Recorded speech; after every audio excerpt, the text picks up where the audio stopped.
take anybody's babies off them.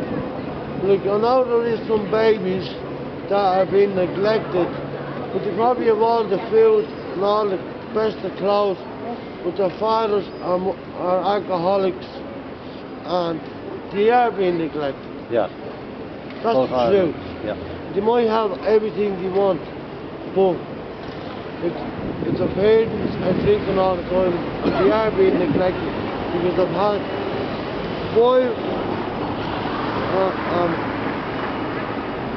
6 of my family sent into foster care because my mother and father were alcoholics. And in foster care, you know, I want to say this, and they were sexually abused and they got a lot of money. Yeah. You know? The redress board. Yeah. Yeah. And because they were sexually abused in foster care. Yeah.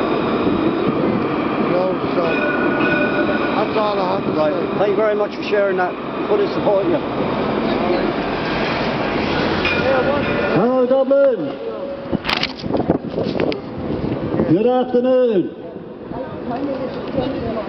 This is a public awareness campaign Yeah, I will. You're gonna read on to the children of Ireland what's called Jenny must have. who are in state care. Many, many families are being destroyed by a childcare system that has been in operation in Ireland for over a century. In 1908, the British gave us the 1908 Children's Act, 8 years before men and women stood at this GPO and stood to take Ireland back from the British Crown, of its tyranny and of its genocide of the Irish people. Shortly after that there was a civil war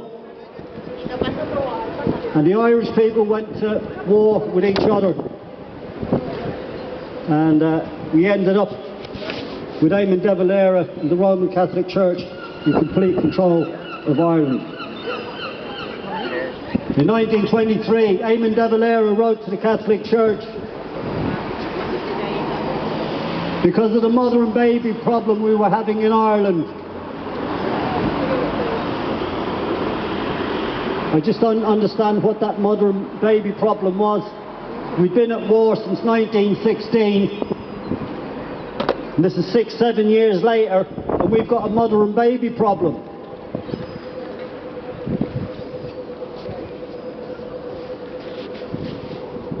In 1970,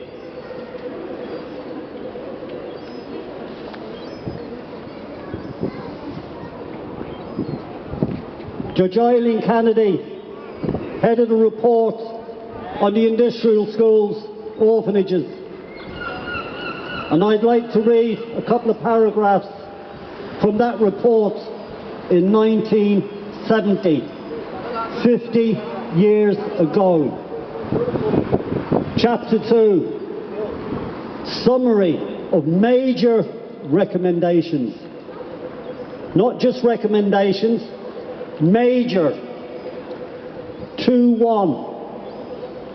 The whole aim of the childcare system should be geared towards the prevention of family breakdown and the problems consequent on it. The committal or admission of children to residential care should be considered only when there is no satisfactory alternative. 2.2. The present institutional system of residential care should be abolished and replaced by group homes which would approximate as closely as possible to the normal family unit. Children from the one family and children from different ages and sexes should be placed in such groups. 2.6. We recognise that education is one of the most important formative influences on our children with whom we are concerned, whether they are deprived or delinquent. All children in residential care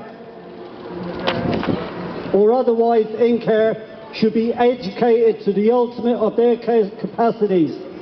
The purpose of the education they receive should be to help them to develop as adequate persons. To achieve this end, they will need facilities over and above those available to children reared in the normal family. That's only 3 chapters out of a report 50 years ago. She went on to say in 4.1, the childcare system has evolved in a haphazard and amateurish way. And it was haphazard, and it was amateurish. The bishops of Ireland, they bought off the mother and baby homes. They put them in place. In the industrial schools, orphanages, the Catholic Church also put institutions in place. Not forgetting that the workhouses and Magdalen laundries were already housing women and children.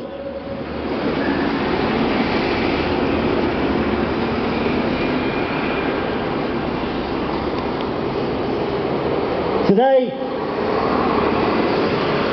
many people who are unfortunately involved with Tusla will tell you the same thing. It is run in a very haphazard way. Childcare is not about caring for children. The whole purpose of the 1900 Children's Act was the containment of children in state care. The industrial schools were set up for delinquent children, but they were also used for the orphanages. So even if a child didn't steal an apple, a child could be simply standing on the street and could be taken by what was known as the cruelty man from the Department of Education. The Department of Education have been in charge of childcare for over 100 years. And even Judge Eileen Kennedy recommended that this care should be handed over to the Department of Health.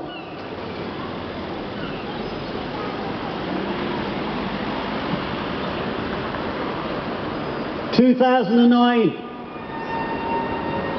nearly 40 years after the Kennedy report,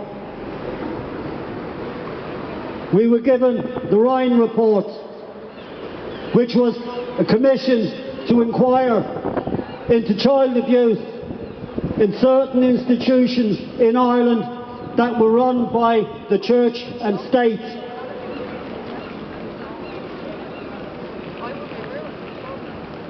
Its recommendations, a memorial be placed in Dublin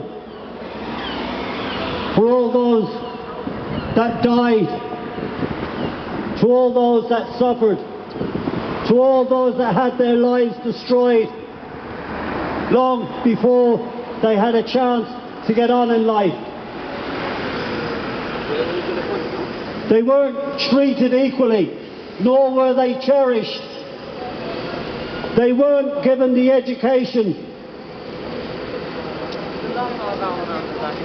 so that they may come out of state care and come out into society and join in, get work, have a home, start a family. That didn't happen for many, many thousands of children who came through state care. Many of the homeless today in Dublin are from families that went through the childcare system. And having gone through the childcare system, coming out of it highly dysfunctional, then gone on to have children themselves. And the generational abuse starts. The children are then taken from the dysfunctional family who suffered in state care. The children are now in state care. There are no reprieves for children in state care. In 2012, the government put it to the Irish people on the children's referendum to give children's rights to children. It was a 44-56 vote for the children's referendum, which everybody believed was about children's rights. There has never anything so further from the truth. In 2015, the Supreme Court accepted the vote that was taken and said that there was no wrongdoing in the run-up for the referendum, and therefore passed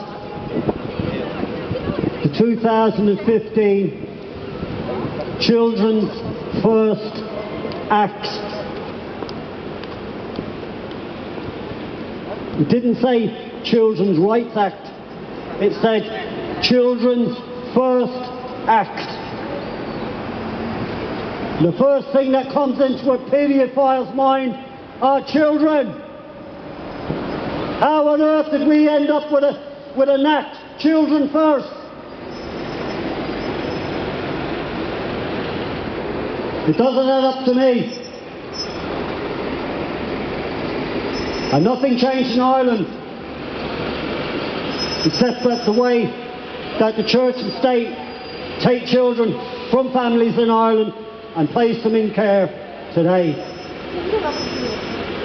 They may not have the mother and baby homes. They may not have the Magdalen laundries. And they may not have the industrial schools orphanages. They don't need them. They turn that into foster care, short-term and long-term care. So all the foster homes replace the mother and baby homes, the industrial schools, orphanages. And that's where the children reside now, in foster care. Many, many families have had their children taken. They simply went to Tusla to get help. And in doing so, Tusla took their information and used against the parent in a court to have their children taken into short-term care. Many people coming up and meeting with Tusla would be very much ignorant of the law and would not understand what is going on. And there could be nothing more frightening to a parent when they know that their children are going to be taken into care. It is frightening. And when the parent goes to the family law court, they have to stand against Tusla. They have to stand against state solicitors and barristers. They have to stand against the registrar. And they have to stand against the judge. That's the odds that a parent faces when they're in threat of having their children taken. And I know families in Ireland who have had their children taken. And it is inhumane what the childcare system is doing to children and parents. One family in Mayo,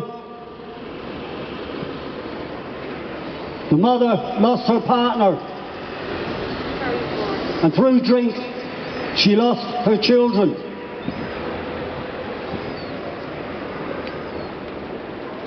This woman didn't come across to me like she had a drink problem or she was an alcoholic. I followed many of her videos, and she is absolutely broken-hearted, distraught, traumatised, because all she wants is her children back. She has 3 beautiful children. While these children are in state care with Tusla, the children have been told that they cannot hug their mother. They cannot kiss their mother. They cannot even talk to their mother in the travelling tongue that they talk in. They have to speak normally like us.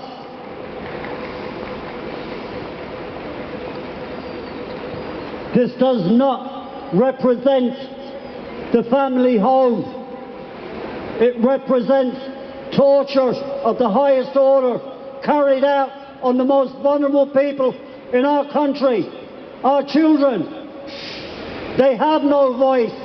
They are silenced by the family law courts through the in-camera rule, where everything is kept secret. And not forgetting, the paedophile code is keep it secret. So what's going on here? Our children are suffering. Our people are suffering unnecessarily. The child care system is a highly abusive system against children and their parents. This mother is now 16 months without her children. And if she had any sort of a drink problem, I'm sure that would have been sorted out within 3 months and her children given back. But instead, Tusla make this woman jump through hoops, send her to courses. And now she's into her 2nd year. She now has more courses to attend. She has to prove to Tusla that she is a good mother and that she is capable of minding her children. No amount of courses can replace a mother's love. None. I've seen this woman on a visitation in a Tusla office with her children, and they are crying inside. They want to go home with their mother, but they know if they cry, their visit will be stopped immediately, and that is that. The children have to learn themselves not to cry when they see their mammy. The mother is also not allowed to show any emotion. The mother is not allowed to hug her children. She's not allowed to kiss them. She's not allowed to love her children. They are not proper social. They do not have kids. It is the essence of the family home. Love. Children need that love. The first 7 years of a child's life is the formative years and the building blocks for adulthood. What are children learning in state care? They cannot show emotion. They cannot hug their mother. They cannot tell their mother they love her. How will these children be when they are adults? They're going to be very broken and dysfunctional through no fault of their own. Because we're in the illusion that these children are being cared for. There is no care in containment of children. The foundation of childcare in Ireland is the preservation of the family home. No other alternative should be offered to a family when it is in trouble. It must be afforded all opportunity